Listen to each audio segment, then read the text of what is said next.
ये देखिए, देश का प्रधानमंत्री, देश की सरकार अगर देश की संस्कृति, सभ्यता और संस्कारों के को बढ़ावा देती है तो इसकी सराहना की जानी चाहिए। इसमें क्या प्रॉब्लम है? लेकिन सवाल ये नहीं है कि पुनर्जागरण हो रहा नहीं हो रहा। सवाल ये है जिस तरह से सुधांशु त्रिवेदी जी और बीजेपी जिस तरह से इसको प्रचारित कर रही है, तो मैं बहुत देर से सुन रहा था। सुधांशु त्रिवेदी जी को बहुत आदर के साथ कहना चाहता हूँ, बड़े विद्वान प्रवक्ता हैं और भगवान की कृपा से, मोदी जी की कृपा से, बीजेपी के सहयोग से वो संसद के सदस्य भी हैं। मैं पूछना चाहता हूँ, ये श्रीमद् भागवत गीता कब लिखी गई? ये उपनिषद कब लिखे गए? ये रामायण कब लिखी गई? ये तुलसीदास जी ने श्री रामचरितमानस कब लिखी? मीरा ने कृष्ण के उस प्रेम में डूब करके पद कब गाए? रसखान ने कब कहा मानस हो तो वही रसखान, मानस हो तो वही रसखान, बसो नित नंद की धेनु मझारण, जो पशु हो तो कहा बसु मेरो चरो। मुझे प्रॉब्लम हो रही थी थोड़ी सी। बसो नित नंद की धेनु मझारण, जो पशु हो तो कहा बसु मेरो चरो, नित नंद की धेनु मझारण। ये कब लिखा गया? रविदास जी कब हुए? तो जिस देश में विश्व बंधुत्व का, हाँ, गांव के ग्वारण, हाँ ठीक है, थैंक यू, मैं उसको भूल रहा था।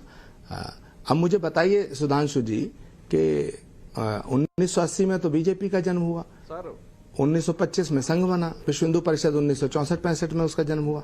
तो भारत जो है, चाणक्य ने भारत की कल्पना कब की? तो इसका मतलब भारत पहले था, शास्त्र लिखे गए भारत था, उपनिषद लिखे गए भारत था, वेद व्यास ने तमाम शास्त्रों की रचना की, पुराणों की रचना की, उपनिषदों की रचना की, श्रीमद् भगवत गीता की रचना की, तमाम शास्त्र, दर्शन, सांख्य सब लिखे गए। इसका मतलब भारत था। तो भारत की ये संस्कृति बीजेपी के आने के बाद आई क्या? मेरा सवाल ये है, भारत के प्रधानमंत्री जी, अगर भारत के प्रधानमंत्री, भारत की सरकार अगर हमारी संस्कृति को बढ़ावा देती है तो हमें तो खुश होनी चाहिए। हम खुश हैं, हमें कोई बुराई नहीं है। लेकिन अफसोस तब होता है नाविका जी, जब सुधांशु जी जैसा प्रवक्ता ऐसा कहने का प्रयास करते हैं कि जैसे 2014 के बाद ही भारत बन रहा है, जैसे 2014 के बाद, मोदी जी के आने के बाद भारत बना। भाई, सोमनाथ के मंदिर का जीर्णोद्धार कब हुआ? पंडित नेहरू जब प्रधानमंत्री थे, सरदार वल्लभ भाई पटेल गृह मंत्री थे। अब राम मंदिर का निर्माण हो रहा है, हम सुप्रीम कोर्ट के आदेश से हो रहा है, लेकिन सरकार अगर उसमें मदद कर रही है तो हम उसका धन्यवाद अदा करते हैं। लेकिन आप ये कहने की कोशिश मत करो, क्या भगीरथ गंगा बीजेपी के राज में लाए? क्या गंगा, जमुना, सरस्वती, क्या कुंभ का मेला बीजेपी के राज में लगना शुरू हुआ? कैसा लगा मेरा मजाक?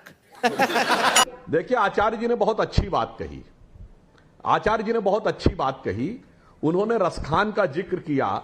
मैं दर्शकों के संज्ञान के लिए बता देना चाहता हूं, उनका पूरा नाम था सैयद इब्राहिम रसखान।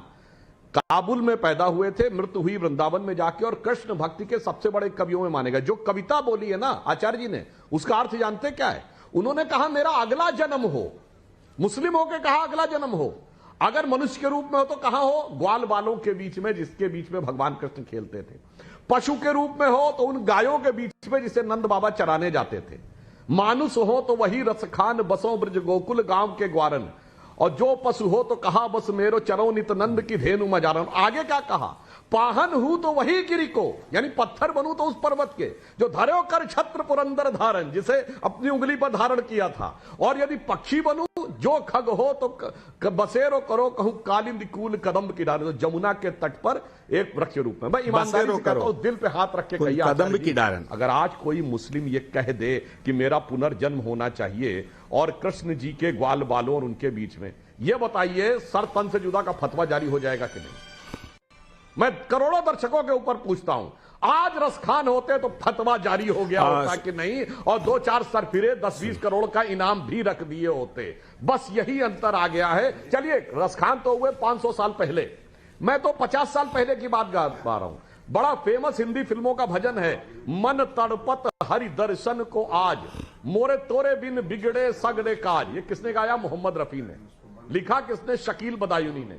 संगीत दिया नौशाद अली ने। मैं कहता हूं सर, 50 साल पहले की बात है, तभी देश सेकुलर नहीं था ना, सेकुलर 76 में हुआ। आज कोई मुस्लिम ये लिख दे भजन मन तड़पत, अभी उसको तड़पा तड़पा के मारने के लिए लोग आ जाएंगे कि नहीं? ये परिवर्तन के कारण ही लोगों में वह प्रतिक्रिया आई है मान्यवर। जब